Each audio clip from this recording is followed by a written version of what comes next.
Welcome to Table for One. I'm the narrator, and in today's video, I'm doing a rules refresher for Nemesis. And in this rules refresher video, I'm going to be talking about the alternative side of the game board. So we're starting this series nice and easy. Let's get rolling.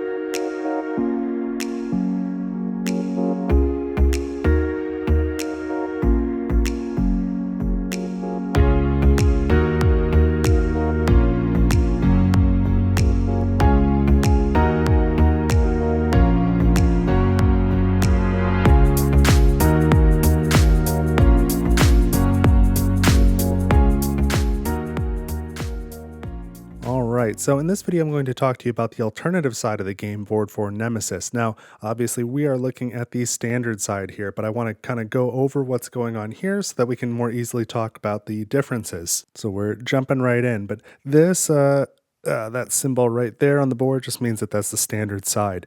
So on this board, we've got our hibernatorium here in the middle, and all of the rooms adjacent to it are these number 2 rooms. So there's 5 of these number 2 rooms, and then the number 1 rooms, which of course are the number 1s are in every single game. You use all of those.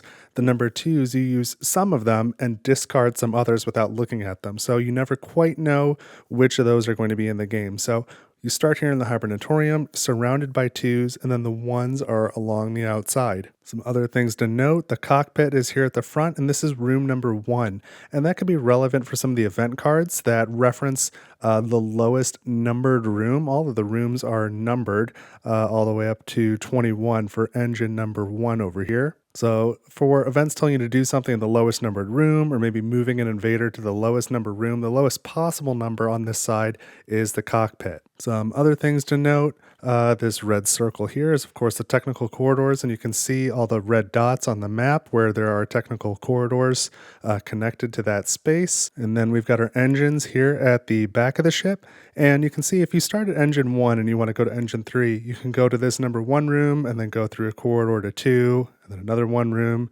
and a corridor 3. Fairly easy access between them, and you can do that in sort of a linear fashion one way or the other. And then finally, I think the last thing I want to point out, we've got the escape pods there, A and section B, and these are just where you hold the escape pods. But the number 1 tiles for evacuation section A and evacuation section B are in random placement somewhere on the board. You don't quite know where they're going to be. So that is the standard side of the board. Now let's take a look at the other side and some of the differences. Okay, so here's the alternative side of the board. And there's a couple of differences. So the layout, broadly speaking, looks the same superficially. So we've got the hibernatorium sort of in the middle, cockpit at the front, engines at the back. And you see we've got spots for escape pods A and B down here. But the more you start looking at things, the more the differences start to pile up. So one, just aesthetic, kind of funny thing to notice, this highlight around the hibernatorium here, it looks like they missed a corner when they were making this this highlight. It's kind of like wonky, like it bashed into something. Should probably match that side. So that's just a printing error. I wonder if they ever fix that on later editions. I don't know, but it's something I just noticed. I thought I'd point it out. It's kind of funny. But you start here in the hibernatorium, and then all of the number 1 rooms are to the rear of the ship, and the 5 number 2 rooms are to the front. So compared to the other side of the board, the standard side, we have the same number of number 1 rooms and number 2 rooms, but the layout is definitely different. So when you're in the hibernatorium, there's 1 number 2 room you can get to, and 2 number 1 rooms. So that's definitely different. When you're doing the setup, you may notice these 2 rooms kind of look different than everything else. On these rooms, on this side of the board, you place the evacuation section tiles. So these are number 1 rooms that on the other side of the board, on the standard side, get randomized. But on this side of the board, evacuation section A always starts here next to the section A pods, and evacuation section B always starts here next to the section B pods. So these 2 always start face up, so you know where they are, but you still put an exploration token on them. So the first time a character enters that tile, you still resolve the exploration token, roll for noise, you do all the things you would normally do when you explore a tile. You just don't have to reveal it. They are in standard starting locations. So, you kind of thematically, when you wake up from hibernation, you're a little fuzzy. You kind of know some of the stuff you think that's on the ship, but you can't quite remember. But there's some things that are sort of standard across all ships, I guess. The cockpit's at the front, the hibernatorium somewhere in the middle, the engines are at the rear, and thematically on this side of the board, you kind of know that the evacuation pods are sort of on either side of the ship. And then again, when you do reveal that exploration token on these the first time that you enter one of these locations, you will want to reset the number of items that can be found in the room. So don't forget that. Now, speaking of these evacuation sections, you see they're connected to the technical corridor. They're also connected to this other technical corridor because this side of the map has two technical corridors. So there's a red set and a blue set, and they are separate. So you can see this room here is connected to technical corridor blue. This one is connected to technical corridor red. This one is both. This one, if you roll a 2, that's blue. If you roll a 1, that's red.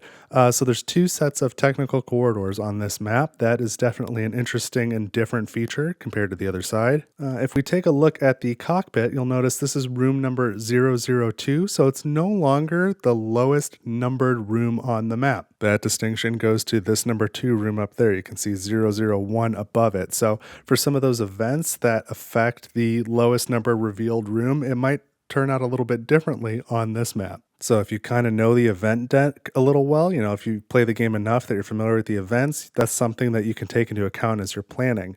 Another thing is the layout of the engine. So while they are still at the back of the ship, you can no longer quickly and easily get from engine 1 to 2 to 3, just kind of bouncing between one room at a time. It's no longer linear. So engine room 1, to get to 2, you've got to go to 1, 2, 3 different rooms to get to 2.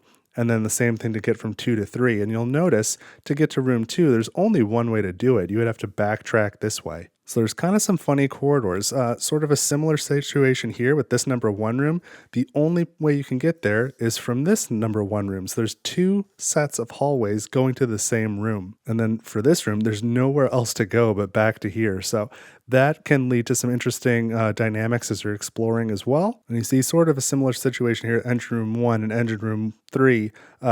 They both have just a double corridor going to a number 1 room. So you kind of have to backtrack more on this map, and that's going to lead to more noise issues. So between the layout and sort of the forced backtracking in some of these corridors and the management of 2 different technical corridors, this side of the map tends to be a little bit more difficult. Or if nothing else, it gives you a little bit more to manage. So the mental load might be a little higher. But otherwise, you still, like I said, have the same number of number 2 rooms. You still use all of the number 1 rooms. Your time track and your self-destruct track, there's no changes there. Anything else that I haven't called out doesn't change. So largely the game setup and play is the same. But that is the alternative side of the Nemesis board. So if you had any questions or confusion about it, hopefully this cleared it up. If you still have questions or if you think I misstated anything, please let me know in the comments and I'd be happy to talk to you about it there. And then if you'd like to see a solo playthrough using this map, I've released one at the same time as this video, so you can check that out. It's actually a solo playthrough where I play two-handed, so I use the mechanic and the soldier. So you can see how I fared on this map. Otherwise, this is part of my season of Nemesis this summer, so if you want to see more Nemesis rules refreshers and solo playthroughs, please make sure you subscribe to the channel if you have not done so yet, and leave a like here so I know that this is the type of content you want to see. If you're enthusiastic, you can always share it with somebody else, and don't forget you can head over to my Ko-fi page, ko-fi, link in the description. But that's what I've got for this video. Thank you so much for watching Table for One, and I will see you next time. Take it easy.